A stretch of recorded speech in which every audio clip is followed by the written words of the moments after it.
Hi, this is Dr. Bill Sopchak here at Sopchak Natural Health and Wellness Center, and we are here with Dr. Bill and friends. This is with Jamie Rosen. Now, Jamie, if you remember, if any of you guys went to and did our wellness walk, Jamie was on the wellness walk with us, and she actually supplied all the soap that we gave out for the wellness walk. So I thought this was a great time with all this talk about toxicity going on and just in general, wanting to be able to know what's the best things that we can do in order to help ourselves as far as toxins go and how we can help ourselves. I thought Jamie would be a great person to bring in. So this is Jamie, and I guess my first question for you, Jamie, is what kind of got you into this? What in your health journey brought you even into moving in this direction? Well, like 20 years ago, I didn't know anything about living a clean or healthy lifestyle. That's how I raised. I ate standard American diet and just used like all the toxic shampoos and all of that. I did all of it. And they call that the SAD diet, by the way. Oh, standard American diet. Yeah, it is a sad diet. And sorry to interrupt you. No, that's okay. I couldn't let it go. So, and then, I started to have kids, and then I noticed some differences in their life, like my daughter with ADD and my son with very sensitive skin.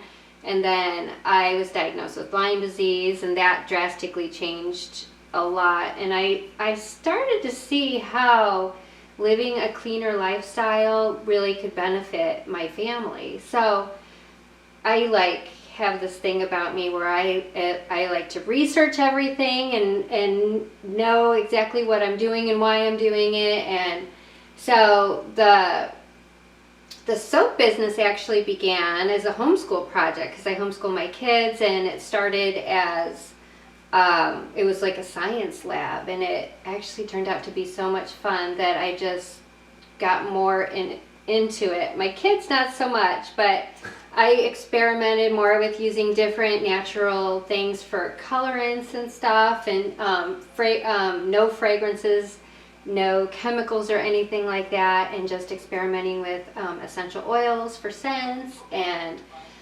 different types of things that could benefit my family and my skin. And it just kind of turned into a business from there. So I've been having a lot of fun coming up with new scents and new types of soaps and new products and things like that.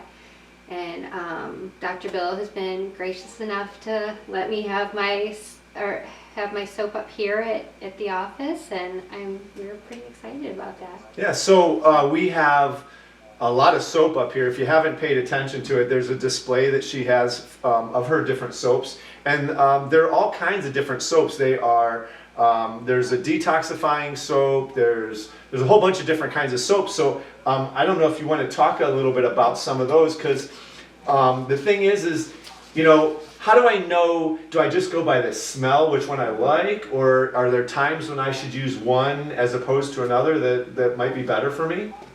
Yeah, actually, well, you could just go based off of what smells good to you, like the lavender, vetiver, cedarwood tends to be a good soap for men. It has a very earthy smell to it, and vetiver as an essential oil is really good for you. It's very calming. It's good for your nervous system. So, but we have like other ingredients added to other soaps that might benefit you in different ways. My personal favorite right now that I've been using a lot, because I've been working on doing some detoxifying. I have a couple that are good for detoxifying.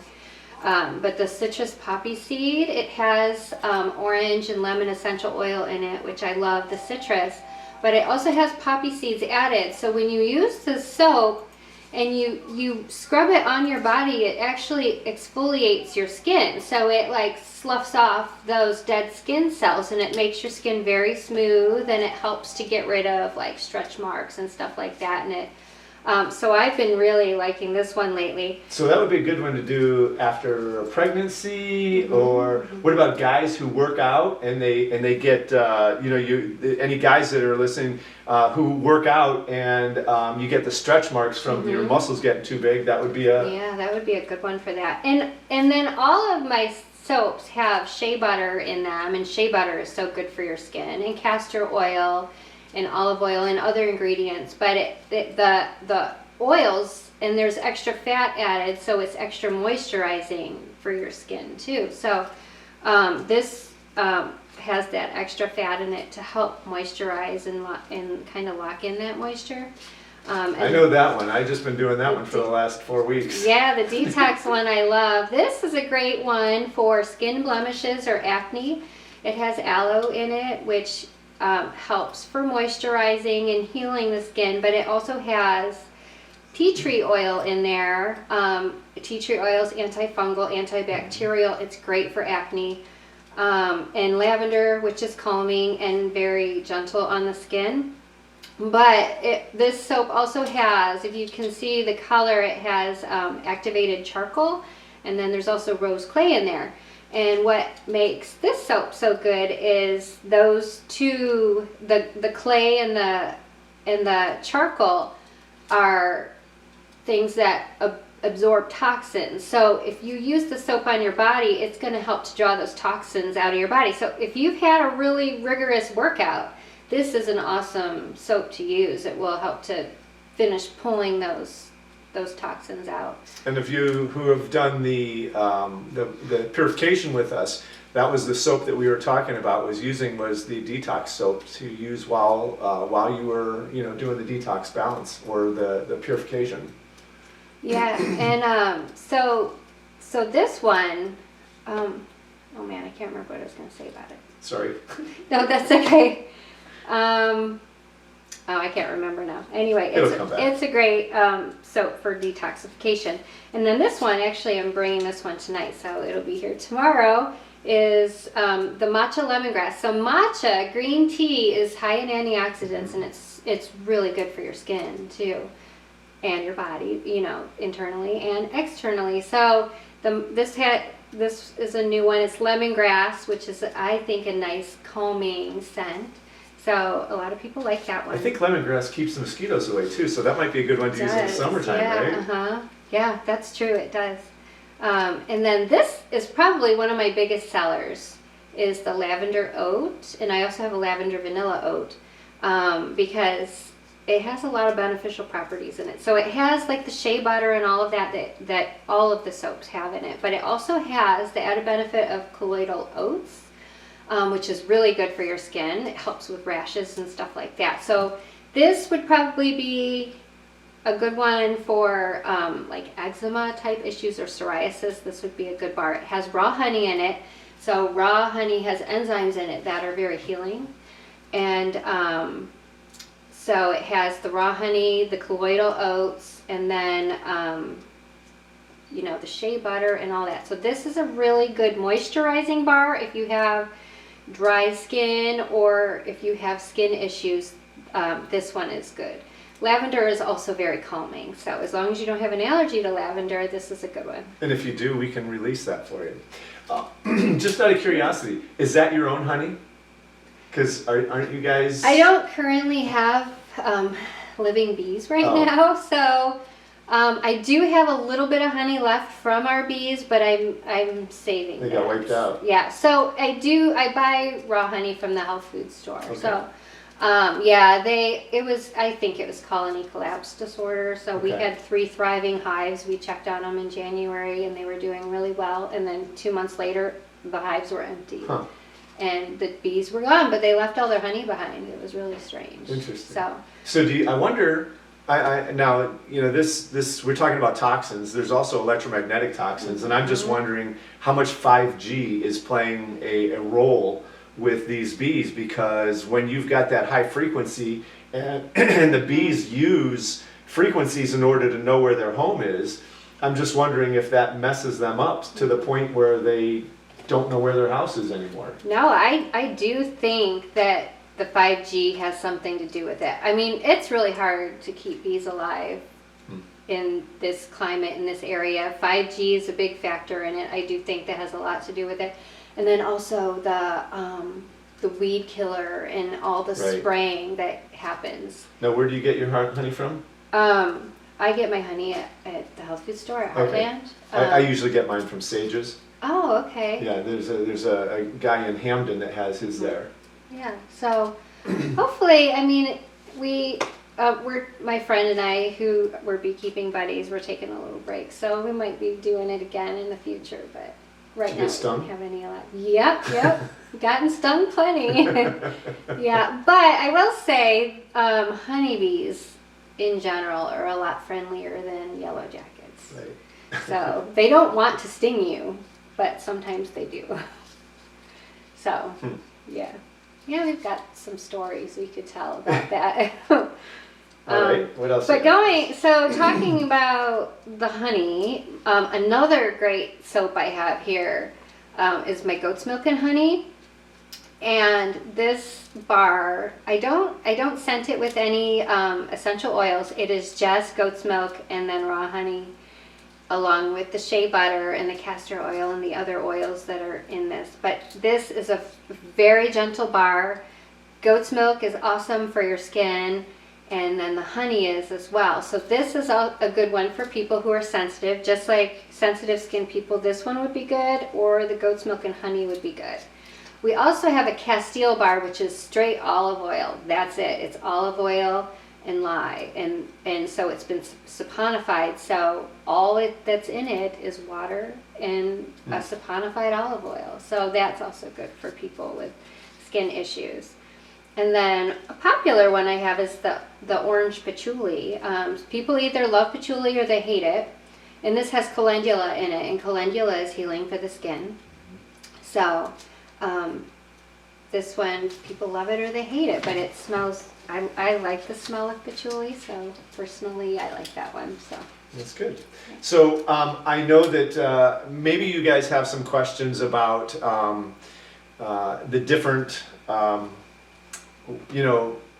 properties in soap, and I guess I'm going to take 1 second here.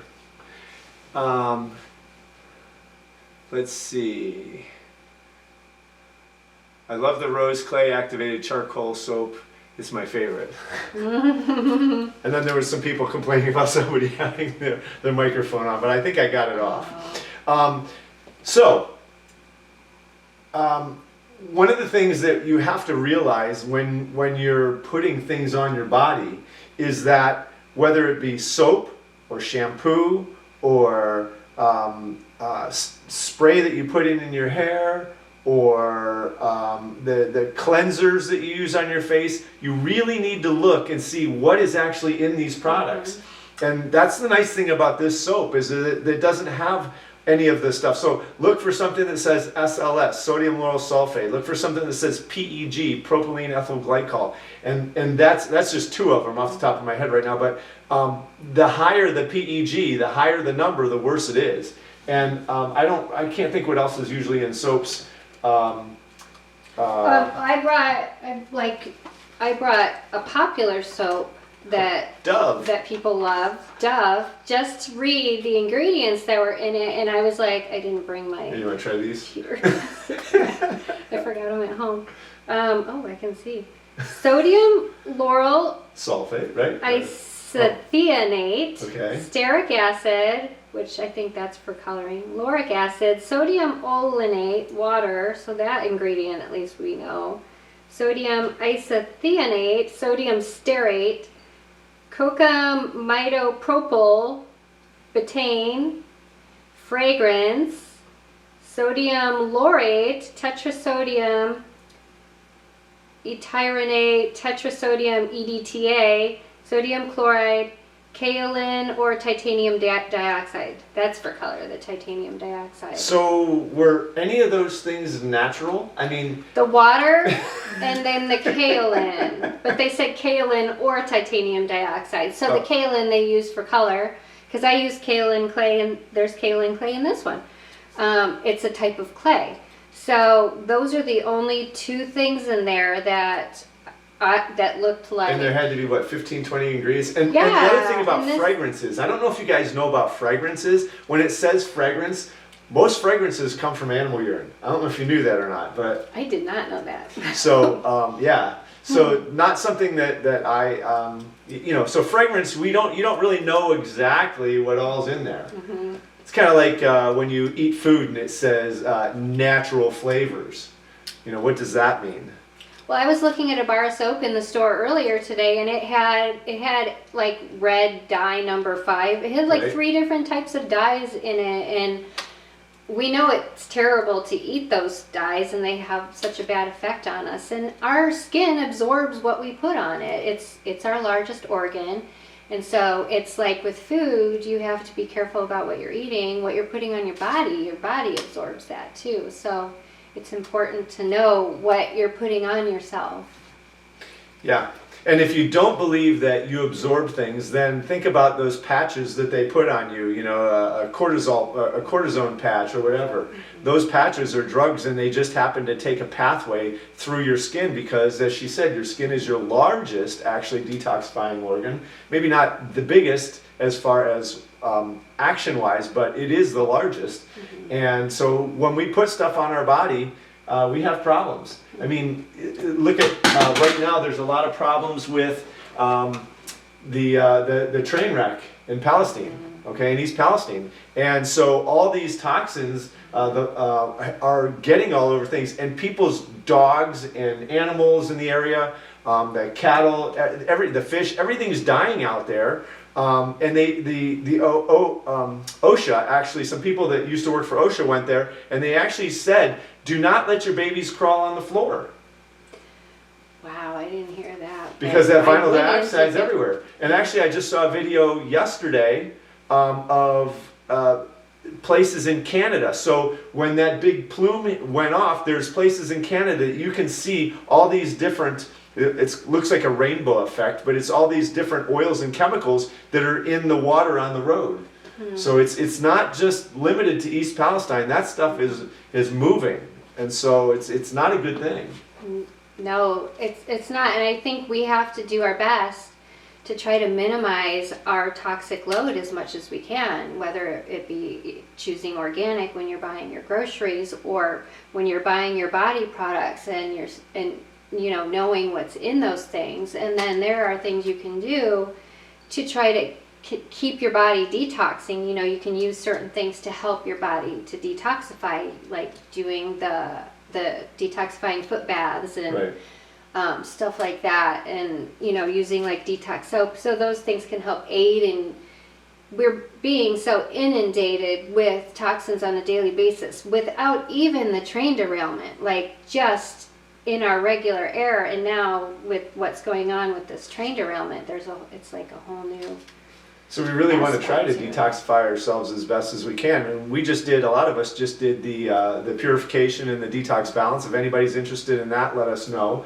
The other things, like she said, was the detoxification foot bath, which is a great way to pull toxins out of your body. Using these soaps, especially the detoxifying the soap at this point in detoxifying. time, helps to pull, because remember she talked about how your skin is a large organ and it's a large detoxifying organ. So when you're using something that helps to detoxify your body, that soap will help you with it, as opposed to different soaps that you get other places that are going to be putting stuff into your body that is really bad for you. Have you ever thought about moving into like shampoo or anything like that? Or is that I am interested in doing a shampoo bar, because also with my business, I've been trying to do as much of it as zero waste as possible by eliminating like plastics and bottles. So like when I make lip balm, my lip balms now, I use like cardboard lip tubes and stuff like that, because I'm trying to minimize the footprint. So you have lip balm too? I do. We'll have to bring some of that in here, because you know the stuff that you put on that chapstick is really not good for you. There's all kinds of different oil, and I mean by oil, I'm not talking crude oil type stuff. There's a lot of bad stuff in there. Yeah. So yeah, petroleum and. Thank all you. of That was the word I was trying to mhm. remember. Yeah, and it never actually really helps you with chapped lips, you know, like Yeah, it just, like, the covers bad them up. stuff. Yeah. So So what you'll kind of lip never balms see do you have? plastic packaging on my soaps or things like that. So I do different scents. I have like pink grapefruit and vanilla and a cool. lavender and stuff like that. So All right. yeah. You have to bring some of that in. But so shampoo bars is on my list though. What I was trying And to how do you do a say shampoo is, bar? You just like rub it in your hair? So it's a bar and you rub it in your hair, but you have to use, like, I'm trying to find the right recipe with the right amount of oils, because certain oils are better for your hair than others. So like some people, I had a friend who was using this as a shampoo bar and having good success with it. But because Which one is that? This is the lavender oat. Okay. But with the thing about using bar soap is, as shampoo is, it's different than the pH for your scalp. So a lot of times you need to do an apple cider vinegar rinse afterwards, and that helps to reset your pH to where it's supposed to be. So when you use shampoo bars in general, some of the shampoo bars like that they have in certain stores like Lush and stuff, their shampoo bars are eco-friendly, but they are not free of those types of chemicals and stuff that we're trying to get away from. So you still have to be careful about those. So yeah, a shampoo bar is something I've been looking into and trying to find the right recipe with the right blend of oils that will be nourishing to the hair and not change its pH too much. So cool. I think we have a question here. Oh. Are you doing any laundry soap? I don't do laundry soap right now. I do a laundry stain stick that works super well. It's very similar to the dish soap that I make. It's just a block of soap, and you just rub it into the stain, and it takes the stain. I've gotten like spaghetti sauce and blood and stuff out of stains. So why don't you have any of that here? I don't know. Well, you want to overwhelm me. We'll have to have a little Jamie area. So, but I don't do like bags of laundry soap. Although that is something that I could possibly do. I could look into that further, but that would be good to do. Yeah. Yeah. Absolutely. Anybody else have any questions right now? You might also want to talk about you worked in a health food store for 6 years. Yeah. And so you learned a lot there too. I learned a lot. Yeah, I learned a lot about all the different herbs and the benefits from the different herbs. And I mean, it's just something I'm really passionate about. Like with my health issues in the past, I researched. That's just what I like to do. I research things like crazy. So so I try to incorporate that kind of stuff into, like, when I make the soaps, like the blends of essential oils, and knowing how, like, what effect they have. Like vetiver is really good for the nervous system. That's something that will help to calm you down. But I have like a peppermint soap, rosemary mint, that is a very spa-like scent, but it's invigorating, you know. So it takes some of that. But also, as far as the herbs go, you know, like I've been self-treating I self-treated my Lyme for years, and then I've been coming to Dr. Bill, and he's helped me a lot. And so, yeah, it's a journey. You know, everybody's on their journey, and they're pick up things as they go, and you add in what you can, and you leave behind what doesn't feel right for you, and, you know, that's just kind of how it goes. Good. Mm-hmm. Awesome. Anything else you want to add? I think we've really, I've learned a lot about the different soaps and which ones might work for different things. Maybe we have you have like a little sheet. You know how we also have essential oils here that we utilize, and if you need essential oils, there's a bunch of papers actually that explain what each one does. Maybe you can put something together for us so that you can say, oh, these are best for this, so that when people come to get it, they know exactly what they might want to get. Yeah, I could definitely do that. Also, so check in often, because I'm always rotating scents out. I'm bringing in new scents, and, you know, we have holiday scents, we do themed scents and stuff like that. So it's always changing. It's not always the same thing. Yeah, so you'll want to check back often. And I think we've got about 7 or 8 soaps up there now anyways, mm-hmm, right? Mm-hmm. So pretty well stocked. Cool. Yeah. Well, I want to thank you for coming. Thank you for having me. I appreciate you taking your time to teach us about soap. If anybody needs soap, we have it here. Jamie has her little stand here. Just one other thing is that we are going to be having an open house here on March 1st, which is next Wednesday, introducing my son, Dr. Josh Sopchak, and Jamie's Soap will be here. Jennifer Patriarcha, our integrated health professional, will also be here. And Jamie may be here or not, depends on what her schedule is going to allow her or not. So we hope to see you on the 1st. We have some prizes for you and gifts if you decide you're going to come. All you have to do is check into sopchakchiro.com, and that's where everything's at. You can check in and reserve your gifts there. I think that's about it right now. So I want to thank you guys all for coming. We answered your questions. So take care, God bless, and we'll see you next time. Thank you.